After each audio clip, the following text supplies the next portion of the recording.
you got to build a team that's expected or projected to win 90 games, right? And so what does that look like by the time they get to Mesa next year in regards to the catching situation?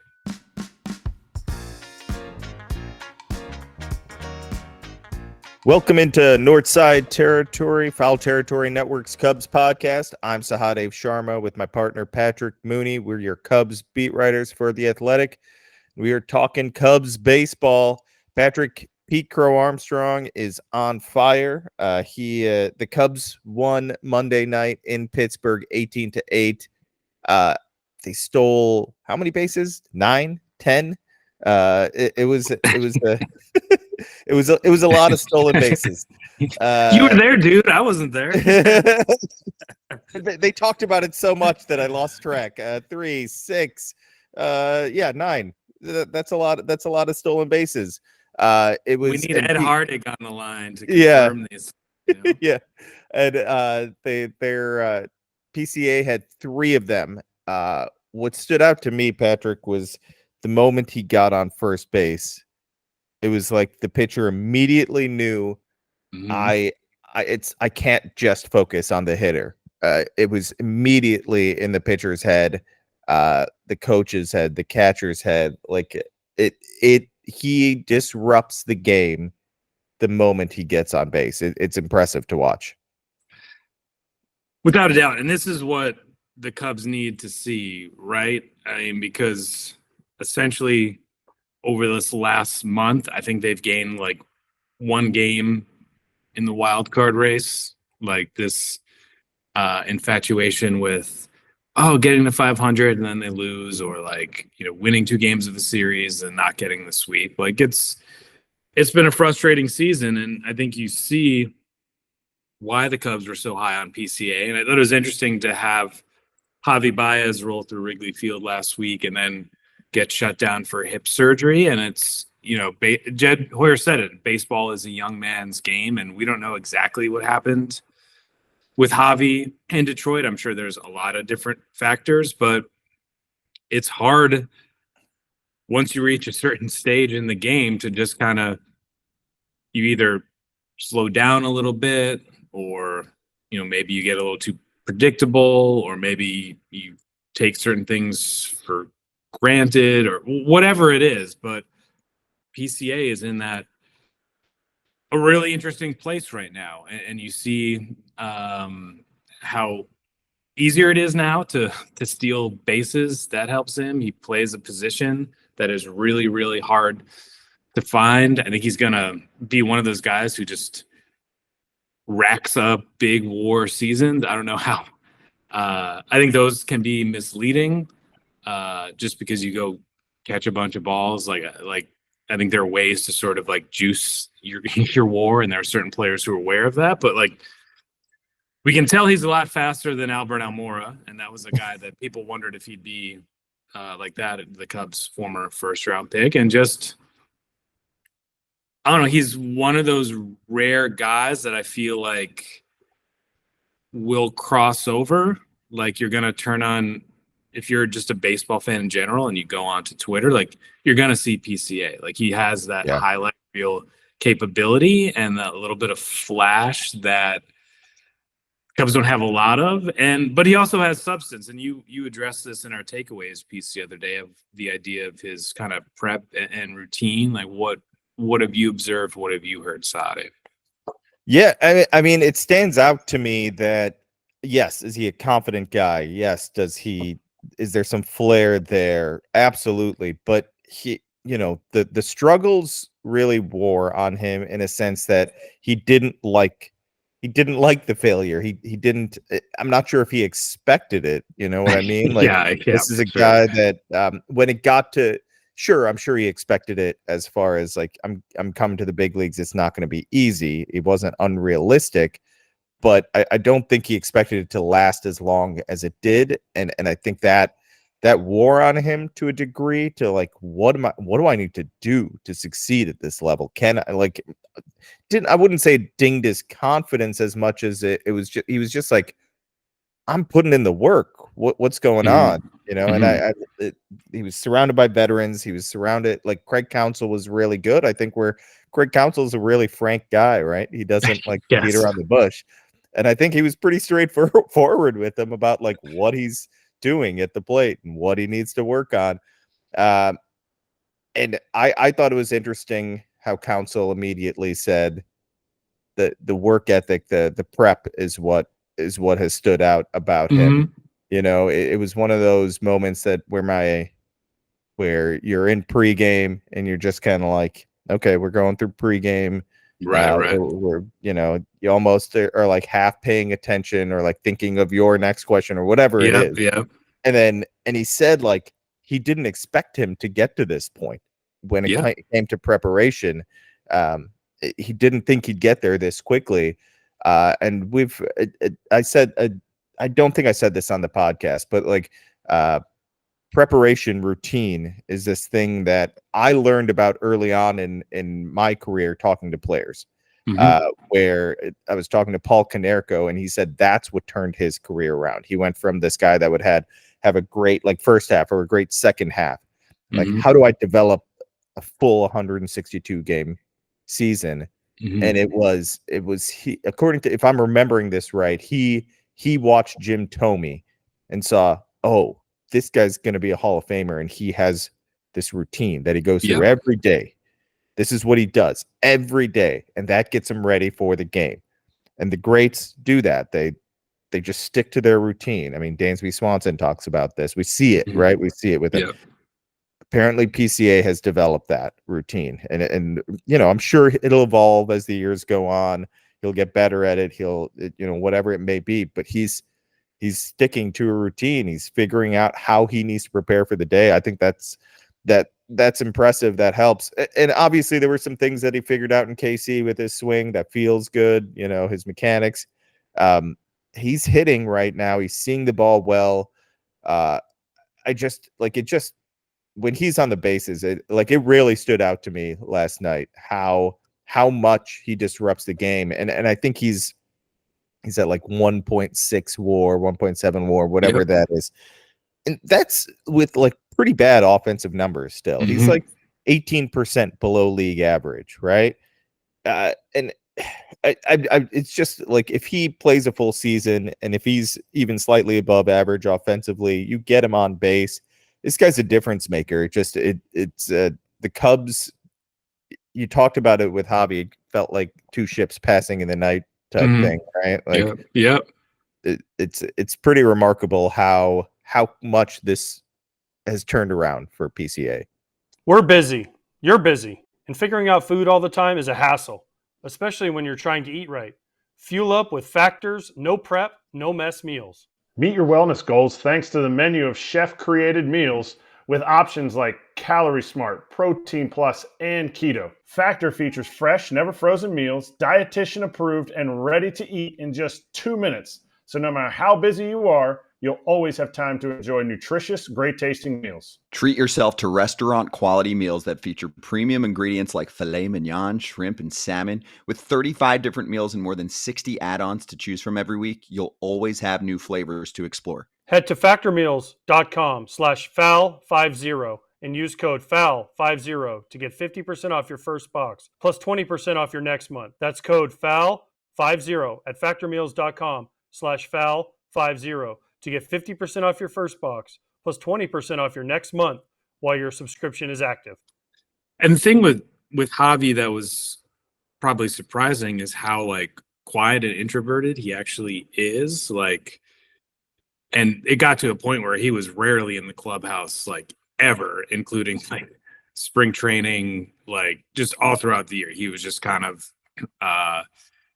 invisible, but he became, I think when he first came in, I think there was a little more of that showiness. I think someone put the rookie on board bumper sticker on his like white Mercedes or something in an early spring training. And why I bring that up is that PCA, I thought, is kind of more calm and quiet than you would expect if you only watched him on the field. He's around, at least now at this stage of his career, he's at his locker all the time. And like, you know, but he's not like a loud look at me presence, which I think is important. I will say last year, he didn't look like, he was sort of taking it for granted or like having that look at me vibe last September. I just was surprised on the field at how like hyperactive and almost out of control he was. That I thought those instincts would be a little more refined because he was so baseball famous growing up in Southern California because he played for Team USA, Right. things like that, and he wasn't. But and I've said this to PCA, but I think it's impressive how he's kind of harnessed a lot of that and how he took that failure to heart and worked on it, worked on the stuff he needed to work on. And I think like when you take the stuff you're talking about and what we've observed of like who the dude is, this could be an enormous win for the Cubs in what is sort of turning into a developmental year. And you can almost hear some of the talking points that like Jed will be using at his end of season press conference. And I think another one of those guys is Miguel Amaya. Like what do the Cubs have here? Yeah, I think that's fascinating. We've talked a lot about how catcher is going to be, their primary focus. One of their primary objectives is to upgrade that position. But it's hard to ignore what Miguel Amaya is doing, right? He took that time off to kind of adjust his mechanics. It was about 3 or 4 games, and since then, let me take a look here. He has. It's good. Let's say that it's like a 900 OPS, right? He was hitting 186 at the time and had a 504 OPS. Now he's hitting 243 with a 672 OPS. To do that later in the season, to have your batting average jump 60 points, your OPS jump 170 points. That's tough to do. You have to be red hot to do that. And I'm impressed by it. I'm surprised by it when you're that bad offensively. And to turn that around with a mechanical change, like a pretty decent mechanical change in the middle of the season, is hard to do. It takes confidence in the coaching staff and just like a little bit of guts to do that, because you could go in a tailspin even further, right? And then what is it? What does it mean? You're thinking about your career and what direction it's going, right? But he's hitting the ball hard. He's coming. I mean, I don't want to take away credit from him, but it was someone I think Taylor asked Counsell about like, what does PCA being on base for Amaya do for him as well? Like the pitcher has to pay attention to PCA. And Counsell even said, he's like, I don't want to take away from Amaya. Like what he's doing is impressive. But he did kind of admit, that it's constantly in the pitcher's head. So there's just like that added bonus of that kind of helping Miguel Amaya out. But Counsell was right, and I don't want to take anything away from him, because watching him, it's completely changed the way the lineup and the Cubs feel, because they were getting nothing from that part of the lineup, and suddenly Dansby Swanson is starting to look more like the Dansby Swanson he was last year. Not a superstar on offense, but productive. Yeah, Amaya just looks really good, and it has to bring about questions about how do you handle the offseason.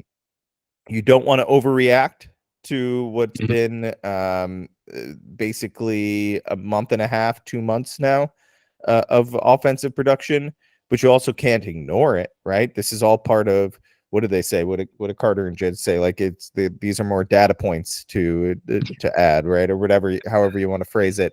And progress isn't linear. Yeah, right. That one as well. So yeah, it's something you have to pay attention to. And I'm not saying like Miguel Amaya deserves 80% of the starts next year.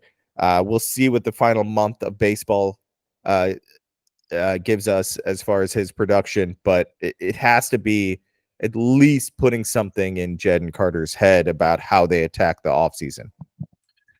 Yeah, I think there's a lot to unpack with Amaya he's only 25, and I think we both agree like catching generally comes a little later. I mean, he was a good offensive prospect coming up through the minors. At the same time, the knock on him in the minors, right, was that he couldn't stay healthy, and I'm kind of surprised, at how durable he's been thus far, and I think that would be a concern moving forward. I think ideally, when they moved on from Wilson, didn't they basically say like we kind of want like a timeshare co-catcher type deal moving forward? So I still think you address it. I wouldn't cross my fingers and hope Amaya and Ballesteros are like it. I mean, maybe they could be, and maybe Amaya and Ballesteros get DH at bats at some point moving forward, but I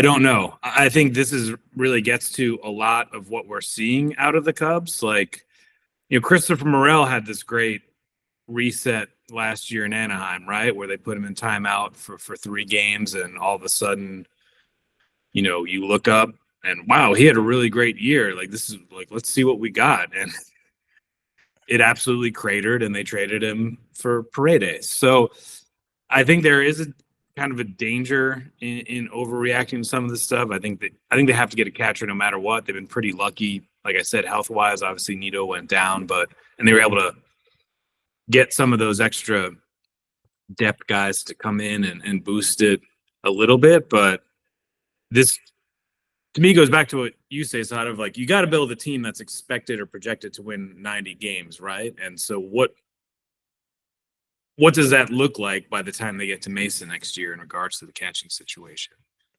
Yeah, so couple things. First of all, fact check: 8 stolen bases last night. And PCA's 26 at 27, man. That's insane. And the one that he was caught stealing was that failed bunt attempt where he strayed too far off third. So but with Amaya, 991 OPS in his last 101 plate appearances. So that's like what? Like a quarter, a fifth of a full season if you're the full-time catcher. I don't want to get too crazy with this, right? But when you have a moment where you change something specific, like, right, this isn't just a hot streak that came out of nowhere. Something specific was changed. You have to at least pay attention a little bit more. But I think what we're seeing here, probably, even if it's a hot final month too, you want to get like you said, you want to up those projections. I still think you need, like, you want to go into the season feeling like we have a 50-50 timeshare at minimum, right? If not 60-40 with the new guy taking more play starts behind the plate. Well, however they end up seeing it, catcher won't be ignored, right? They're not.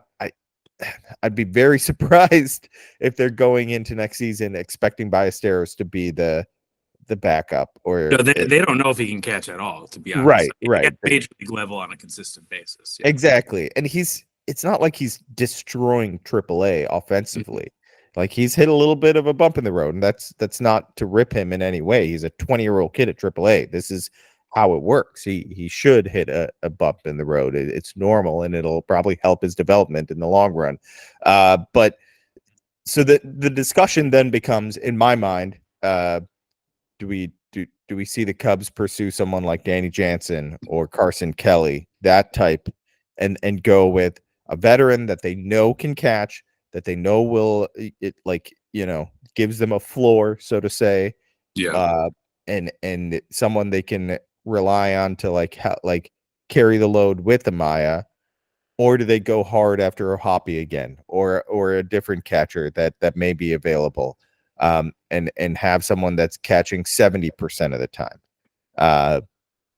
And I don't think either route is terrible with the way Amaya is playing right now. But when you bring up Morel, you're right. We don't know. A couple months of success doesn't mean that you change your strategy completely. It just can't. It would be really risky if so when Jed said at the deadline he wanted to see some things from the offense, I think what he was saying is like guys that have performed, he wanted to make sure like something wasn't completely off with them, or he wanted to see some progress with these guys. I don't think it was going to like it was more about like, oh no, oh we're fine now. I'm not adding offense, right? I don't think that's what he was saying. I think No, not at all. No, yeah. I never took it that way at all. Yeah.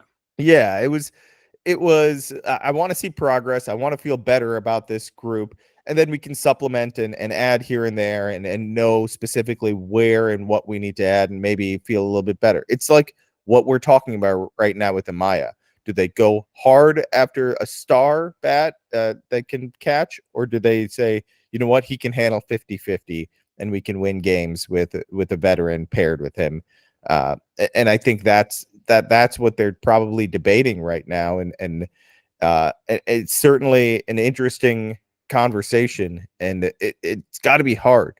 Like, how do you know what's real? How do you trust that this can carry over? And what if you make the mistake that, shoot, he should have been the guy? We should have given him 70% of the starts. So what if to get that catcher it takes giving up Miguel Amaya? You know, what if they decide to go after a star catcher and it takes giving up Miguel Amaya? Do you make that move? I don't know. He's putting these thoughts in my mind that I did not think I would have a month ago. Well, I think it's important to remember, you kind of triggered my memory. This guy had 15 games at the AAA level for his entire career, in part just with the roster crunch and the options running out as a international free agent who had signed and dealt with a lot of injuries and had just been kind of stashed on the 40-man roster for a long time before he made any sort of impact. I thought it was interesting. I thought of you when the Angels announced a short extension for their GM.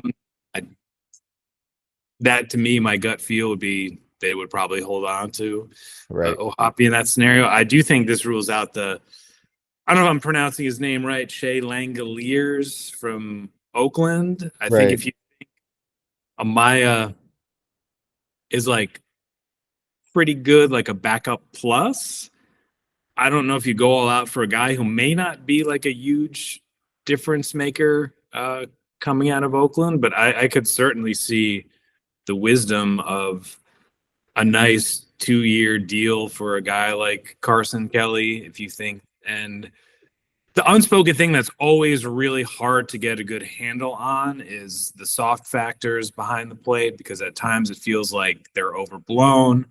It feels like sometimes, pitcher. I'll just use Kyle Hendricks as an example. Kyle Hendricks is the greatest teammate ever, right? So if you ask him about a catcher at any time, he's the best back there, right? And he probably means it. Like, in his heart, he means it. But like, is that the most like incisive look at what the Cubs catching situation is at any given time? Like, sometimes it's hard to tell. And it felt like there were times they were a little hard on Wilson. There were certainly times where you kind of looked at Wilson and be like, dude, are you serious? Like, what, like, you kind of get why maybe they'd have some reservations there.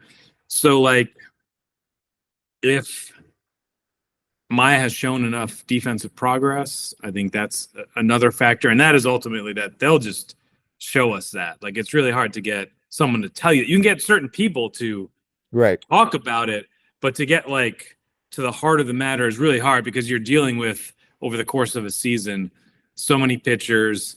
There are so many coaches and analysts involved in this. And then there is the offensive factor too. But I do think that Amaya, as I've known him over the years, seems like a pretty genuine guy, who's humble and quiet and wants to work. And, whatever happens, credit to him, because even just like doing some of this bare minimum stuff means he could have like a 10-year career in the big leagues.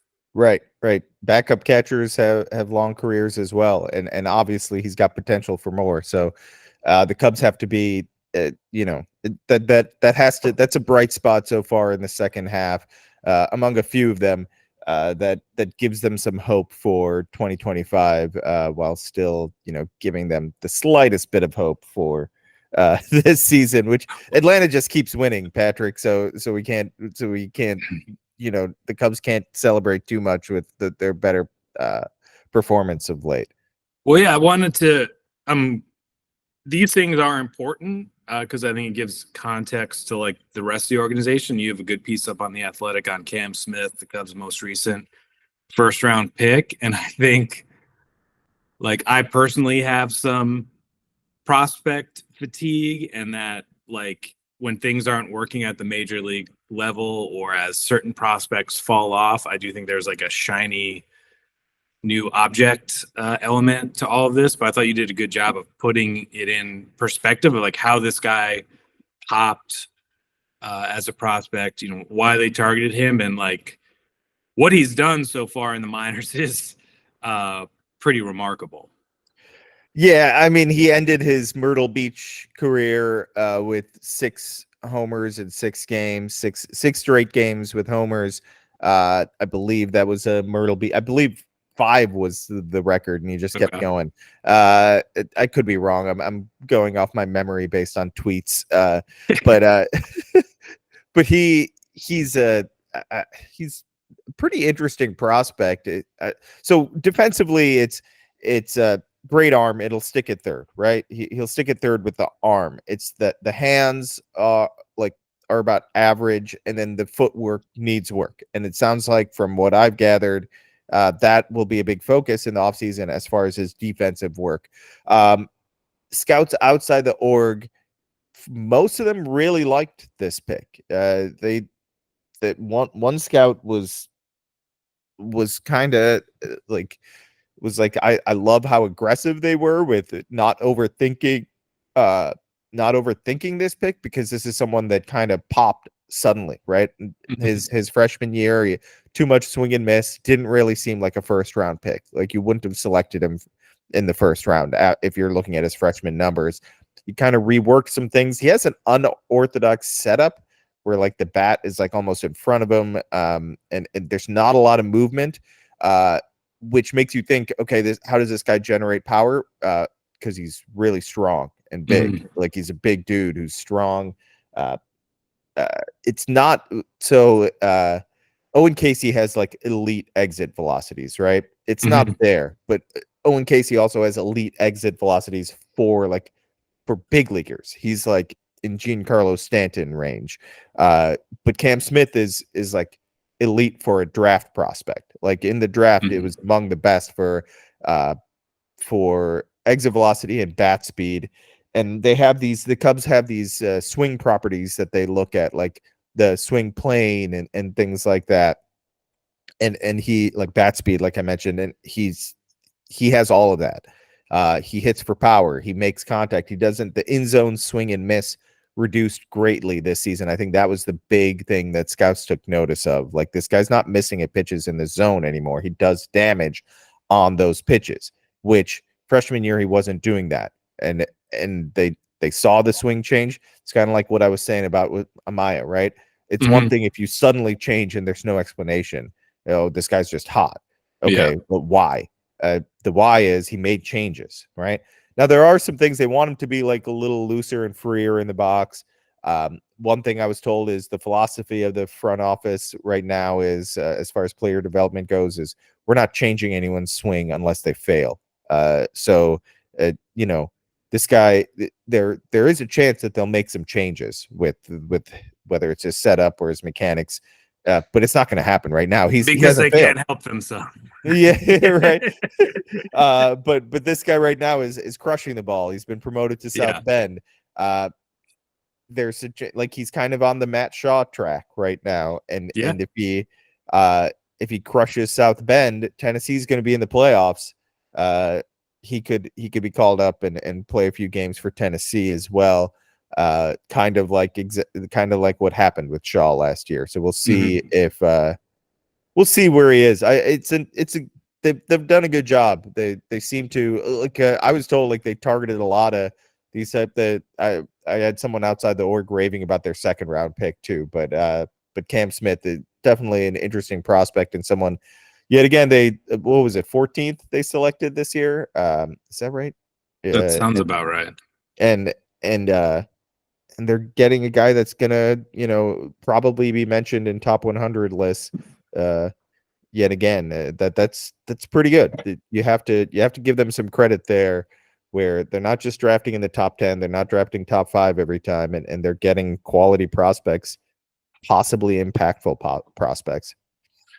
Which means they should start trading some of them this offseason. Yes. That will be a separate podcast, but that would be if not that no one's asking me, but if I was a special assistant in there, I'd be like, get rid of some of these guys that, the prospect writers love, that if they're top 100, like I would start moving some of those guys, because it's time to win.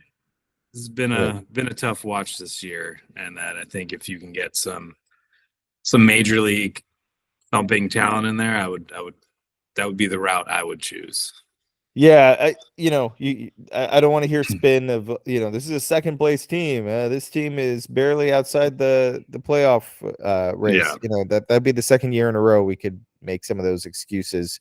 I agree. I'd be a little surprised if there isn't at least one big trade. What role they fill, like what spot they fill, we'll find out. Yeah. And we'll continue to dig into and talk about this once the offseason gets here. But trading prospects is going to have to be something that they consider and look into and probably be pretty aggressive with. They can't play all these guys, and it's not like, I know people complain about Happ and Suzuki at times. They're both really productive players. Yeah, that's not the issue. Yeah, so you need to start thinking about who to move, and the bottom line is you have to be right. We say this all the time. They got to pick the right ones. They can't move the ones that turn into stars. So they're the ones that know that. They're the ones that are on top of these guys. So use the information that you have and go target the right players. Patrick, they have 2 more against Pittsburgh, 3 against the Nationals, and then I believe 3 more against Pittsburgh at home, right? It's not going to be easy. Starting Labor Day. Yeah, it's not going to be easy because Pittsburgh has Paul Skeens. Jared Jones goes Tuesday night. These aren't easy pitchers to face. We'll see how the Cubs, they did a great job against Keller. We'll see if they can do that against Jones. They need to start sweeping some series here. They need to start gaining some ground on Atlanta. Otherwise, we're going to have to squarely focus on 2025 and beyond, because they're barely hanging on to hope here. So we'll see if they can finish off a series, if they can even get a chance to sweep, because Jared Jones is no pushover. So we'll see how they do, if this offense can put together back-to-back strong offensive nights. Especially after scoring 18 runs, they're going to get shut out one of these nights. It just happened. It just happened in Miami, right? They scored 14 and then scored 2 against Adam Oller. Skeens and Jones are a little tougher competition too. So we'll see what they can do in Pittsburgh the rest of this series, and then out in DC where Dylan Cruz was just called up. So that maybe there'll be some prospect hype out in Washington as well. All right. Thanks for listening, everyone. Make sure to subscribe, rate, and review to Northside Territory. Subscribe to the YouTube channel.